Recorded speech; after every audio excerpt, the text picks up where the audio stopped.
बिस्मिल्लाहिर्रहमानिर्रहीम। अस्सलाम वालेकुम नाज़रीन, मैं हूं आपकी मेज़बान डॉक्टर मुक़द्दस मलिक, आपके अपने प्रोग्राम आपकी बात आपके साथ में। नाज़रीन, आज हम मौजूद हैं लिया में, और लिया जैसा कि आप जानते हैं एक ऐसा तारीख़ी शहर है, एक ऐसा तारीख़ी ज़िला है जिसके सबसे पहले फाउंडर जो हैं वो अकमल खान हैं, जिन्होंने 1550 में वो इसके फाउंडर बने।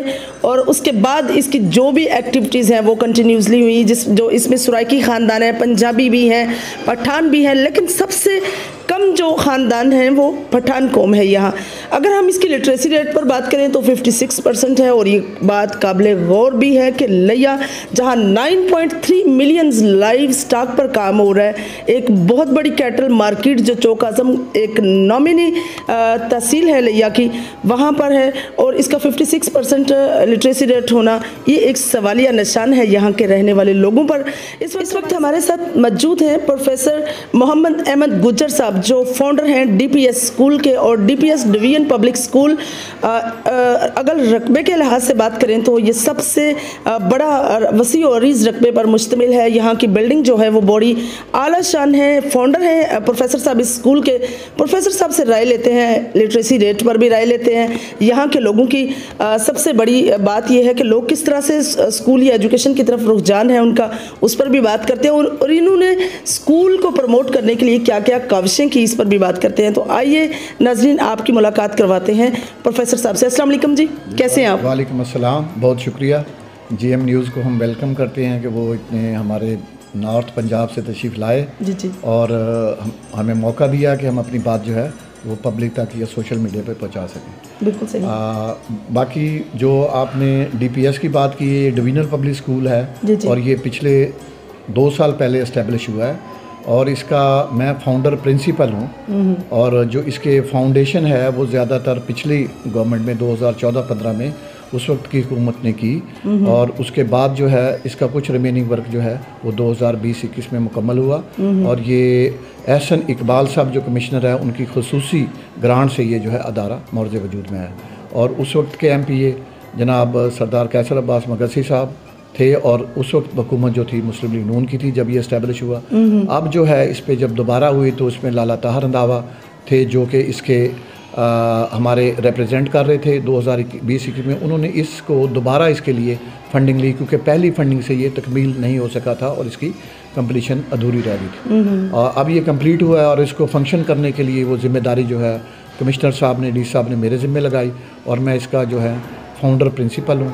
और इसमें अब हमने सिर्फ 2 साल की काविश से ये हमारा एक 16 एकड़ पर मुहित सबसे बड़ा रकबा या एरिया रखने वाला स्कूल है। जी। और इसमें हम जो है तमाम जो हमारे जूनियर सेक्शन है, यानी प्री सेक्शन है, प्राइमरी सेक्शन है और हाई सेक्शन है, उसको बग़ैर किसी ऑपरेशनल कास्ट के, बग़ैर किसी गवर्नमेंट की फ़ंड के हमने इसको स्टार्ट किया। उसमें हमारे फिलैंथ्रोपिस्ट, हमारे लोकल लोग, हमारे लोकल MPA और हमारे DC साहब असफ़र ज़िया साहब और शराफत अली बसरा जो है हमारे CEO हैं, उनका ये बहुत ज़्यादा इसमें रोल था, जिसकी वजह से ये अपने वजूद में आया और फिर इसमें फंक्शनल हुआ और इसने अपना काम शुरू किया। अब अल्लाह के फजल व करम से सिर्फ 1.5 साल की 2 साल की काविश से पहले इसका गर्ल्स विंग शुरू हुआ था, फिर साल पहले इसका बॉयज़ विंग शुरू हुआ है। 8 एकड़ पर मुहित बॉयज़ विंग है और 8 एकड़ पर ही मुहित जो है वो गर्ल्स विंग है। जी। और इसमें जो है हमारे तकरीबन हमारी अब तादाद जो है 550 के करीब पहुंच चुकी है, जो हमारे दूसरे DPS हैं जो कि हमारे डिस्ट्रिक्ट लिया में है, हम पल्ला जो है वो तादाद के लिहाज से हो गए हैं। उसके अलावा हमने अपनी लैब्स वगैरह बनाई हैं, हमने कंप्यूटर लैब बनाई है, हमने यहाँ पर अपना जो है इसका साइंस लैब जो है वो इस्टेब्लिश की है, और यहाँ पर हमने एक प्रोजेक्टर भी जो है बच्चों के लिए रखा है। हम एजुकेशन के साथ साथ हम चाह रहे हैं उनकी पर्सनैलिटी डेवलपमेंट पर भी वर्क हो। जी। उनके लिए जो एक्स्ट्रा करिकुलर एक्टिविटीज़ हैं वो भी हम कर रहे हैं। मैं ये समझता हूँ कि हमारे एरिए में डिवीजनल पब्लिक स्कूल का बनना, DPS का बनना जो है, ये तमाम एरिया के लिए एक बहुत सुनहरी मौका या गिफ्ट है। वो अपने बच्चे और अपनी जो तालीम यहाँ पर नस्लें होंगी वो हासिल करेंगी और एक अच्छे शहरी और अच्छे फ़र्द और अच्छे इंसान बने। इसके लिए आपने एफर्ट किस तरह की और एफर्ट का आगाज़ करने में आपको मुश्किलात किन का सामना करना पड़ा? सबसे डिफ़िकल्ट है लोगों की मेंटालिटी पर बात करना। तो चूंकि जिस तरह से डीपीएस जैसा स्कूल पहले तो नहीं था, ये 2 ईयर पहले की काविश के साथ ऑब्टेन हुआ आपको, किस तरह से आपने लोगों को मेंटल लेवल को जो है अप्रोच किया? जी सही मुनासिब क्वेश्चन है। वो असल में एक तो यहाँ पर कोई 80 के करीब प्राइवेट इंस्टीट्यूशन है चौक आज़म में, और दूसरा ये है कि यहाँ पर ये कंपैरेटिवली शहर से कदरे पेरिफेरी में वाक़या है, नवाब में वाक़या है, ये मेन उसके हब में नहीं है। लेकिन उसके बावजूद हमने इसकी जो बिल्डिंग थी या इसका जो एरिया था उसको यूटिलाइज़ करते हुए हमने इसमें काम शुरू किया, और सबसे पहले अपनी मदद आपके तहत सेल्फ़ फिनांसिंग पे इसको हमने स्टार्ट किया, और उसमें कंट्रीब्यूट किया एससीडी ने, स्कूल एजुकेशन डिपार्टमेंट ने, और साथ हमारा साथ दिया मुअज़्ज़िज़ीन शहर ने, मुअज़्ज़िज़ीन इलाका ने, और हमने अपनी कंट्रीब्यूशन करके इसको हमने पिछले 1.5 साल पहले स्टार्ट किया। और अब इसमें पहले गवर्नमेंट ने भी हमें कुछ टीचर्स दिए, उन टीचर से इसका जो है वो ऑपरेशनल हुआ, इसका जो है फंक्शनल हुआ, और इसका जो है एजुकेशन का सिलसिला जारी हुआ। लेकिन अब जो है हमारे पास ये मई से जो 2022 है, ये 20 में इस्टेब्लिश हुआ था, फिर कोरोना की वजह से नहीं ज़्यादा इसका वर्क हुआ, 21 में ज़्यादा इस पर काम हुआ, और 22 में ये अब अपने पूरे ज़ोर से, पूरे जान से ये एक्टिव है और अपना ये वर्क कर रहा है, और ये इलाके के बेहतरीन स्कूलों में इसका शुमार जो है होने लग गया। और इसमें अब इसके अपने असाज़ा कराम है, सारा का सारा जो है वो एमफिल है, मैक्सिमम जो है या एमएससी है, साथ उसने बैचलर ऑफ एजुकेशन किया हुआ है। और तमाम जो हमारी प्री क्लासेस हैं वो एक्सपीरियंस टीचर्स हैं जो प्रेप, प्ले या नर्सरी को जो है एजुकेट कर रही हैं। इस टाइम प्राइमरी और हाई सेक्शन जो है हमारा चल रहा है। नेक्स्ट ईयर से हम इसमें, ये हमारा अप्रूव्ड जो है वो मैट्रिक तक है, नेक्स्ट ईयर से हम इसमें 9-10 क्लास भी शुरू कर रहे हैं, और इंशाल्लाह ये डिस्ट्रिक्ट लिये में एक बेस्ट एडिशन होगा एजुकेशन की दुनिया में। बिल्कुल सही सर। बेसिक जो हैं वो 2 बेसिक राइट्स हैं अवाम के, कॉमन पीपल्स के, जिसमें मैं कहती हूँ ह्यूमन राइट्स में आ जाते हैं एजुकेशन सेक्टर और साथ ही हेल्थ। एजुकेशन का इलिटरेसी रेट जो है या लिटरेसी रेट जो है 56% होना, आपको क्या लगता है सर, लोग बिज़नेस की तरफ रुझान करते हैं? बिज़नेस भले वो कैटल मार्केट से रिलेटेड हो, लाइफ स्टॉक से हो, या किसी भी XYZ मैटर के साथ हो, एजुकेशन पर इतना फोकस क्यों नहीं किया जाता? क्या लोगों की मेंटालिटी जो है वो इसको अप्रोच नहीं करती, या वैसे बच्चों को प्रमोट नहीं किया जाता? ये हमारा जो डिस्ट्रिक्ट का बैकग्राउंड है, क्योंकि ये पहले कैटल ग्रेजिंग एरिया था और थल जो है डेजर्ट था, फिर ये नहर के आने से इसमें सारी जो है एग्रीकल्चर जो है पॉसिबल हुई। और यहाँ पर इसीलिए जब आपने जिक्र किया कि लाइफ स्टॉक भी अब उसकी तरफ हमारा ट्रेंड बना हुआ है, लेकिन उसके साथ साथ जो है इसका अब भी 70% जो एरिया है वो विलेज एरिया में या रूरल एरिया में रहता है, और अर्बन एरिया की जो पॉपुलेशन है वो मुल्क के हिसाब से जो प्रपोर्शन है 50-50 हो गई है। हमारे यहाँ ऐसा नहीं है। एक तो बुनियादी वजह यह है कि लोग जो है इससे साउथ पंजाब में और डेजर्ट एरिया में होने की वजह से इससे ज़्यादा अवेयर नहीं है, लेकिन उसके बावजूद जो हमारे एडमिशन मेडिकल कॉलेज में हैं या प्रोफेशनल अदारों में हैं, वो हमारे डिस्ट्रिक्ट के मैक्सिमम, हमारी अगर आप इसकी पॉपुलेशन लें तो पॉपुलेशन के प्रपोर्शन से ज़्यादा एडमिशन हुए। और हमारे कॉलेजेस भी जो हैं, हायर एजुकेशन जो है उसमें भी 21 कॉलेजेस हैं, और दूसरे अजला से इसमें अब कॉलेजेस भी ज़्यादा इस्टेब्लिश हो गए। लेकिन पहले इसमें लिटरेसी का इशू था। इस आहिस्ता आहिस्ता जो है लोग इस पर अवेयर हो रहे हैं, मीडिया भी अवेयरनेस दे रहा है। हमारा जो है अब ज़िंदगी में अब 21st सेंचुरी का जो जब से आगाज़ हुआ है उससे लोग जो है वो एजुकेशन की तरफ आ रहे हैं, और मैं उम्मीद करता हूँ कि ये जो लिटरेसी रेट हमारा काम है ये मज़ीद इम्प्रूव करके ये बेहतरीन अजला में से इसका लिटरेसी रेट जो है वो हो जाए। बिल्कुल सही सर। आपकी जो ईडियो एजुकेशन है या ईओ साहिबान हैं या सीओ साहिबान हैं, ये किस तरह से आप लोगों को अकोमोडेट करते हैं? स्पेशली चूँकि ये एक नया स्कूल है जिसको आपने बहुत जल्दी, आप इसके कामयाब फाउंडर हैं जिन्होंने बहुत अच्छे से इसको मेंटेन कर लिया है, क्या हेल्प करते हैं आपको, और किस किस कैटेगरीज में आकर वो आपको सपोर्ट भी करते हैं? जी, मैं ये अर्ज़ करना चाहूँगा, जो डिविजनल पब्लिक स्कूल्स होते हैं ये 1953 के तहत जो शरीफ कमीशन था एजुकेशन का इस्टेब्लिश हुए थे। इसमें जो है इसका बोर्ड ऑफ गवर्नर जो होता है वो DC साहब हमारे, वैसे तो कमिश्नर साहब डिवीजनल पब्लिक स्कूल को चेयर करते हैं, लेकिन क्योंकि हमारी डिवीज़न यहाँ से बहुत डिस्टेंस पे थी इसलिए उन्होंने वक्ती तौर पर हमारे DC साहब को अख्तियार दी, और मैं बहुत मशकूर हूँ कि असफ़र ज़िया साहब हमारे जो साबका डिप्टी कमिश्नर से, उन्होंने बहुत ज़्यादा कंट्रीब्यूट किया। आपने मुझसे क्वेश्चन किया कि एजुकेशन डिपार्टमेंट है, CEO जो शराफत अली बसरा है, उन्होंने भी बहुत ज़्यादा कंट्रीब्यूट किया। अब जो तवक्कल हुसैन साहब हैं हमारे अब CEO हैं, वो भी हर लिहाज से हमारे साथ तावन में हैं, और DC साहब भी हैं जो हमारी मुकम्मल तौर पर उनकी पैटर्नशिप में ये सिस्टम जो चल रहा है।